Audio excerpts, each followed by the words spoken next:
ಭೀಮ್ ವಿರುದ್ಧ ಪ್ರಾಸಿಕ್ಯೂಷನ್ ವಿಚಾರ ನಾಳೆ ಹೈಕೋರ್ಟ್ನಿಂದ ಮಹತ್ವದ ತೀರ್ಪು ಪ್ರಕಟ. ಏನಾಗುತ್ತೆ ಮುಖ್ಯಮಂತ್ರಿ ಸಿದ್ದರಾಮಯ್ಯ ಭವಿಷ್ಯ?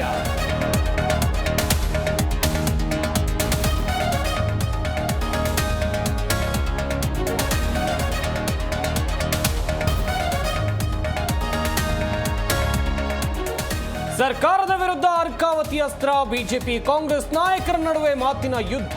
ರಾಜ್ಯಪಾಲರ ಮೇಲೆ ಕೆಂಡ ಕಾರಿದ ಕೈ ಕಲಿಗಳು.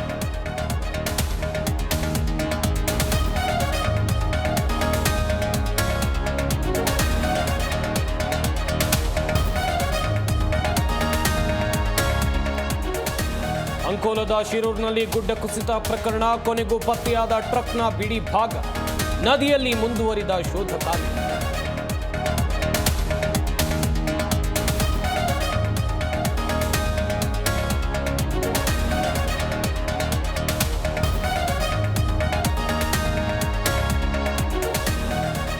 ಯಾದಗಿರಿಯಲ್ಲಿ ಮಳೆಯ ಆರ್ಭಟ. ಸಿಡಿಲು ಬಡಿದು 4 ದಾರುಣ ಸಾವು. ಜಮೀನಿನಲ್ಲಿ ಕೆಲಸ ಮಾಡುವಾಗ ದುರ್ಘಟನೆ.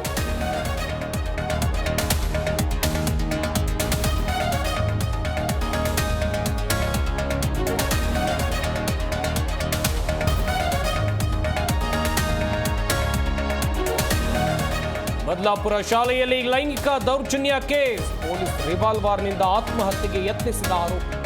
ಘಟನೆಯಲ್ಲಿ ಪೊಲೀಸ್ ಸಿಬ್ಬಂದಿಗೂ ಗಾಯ.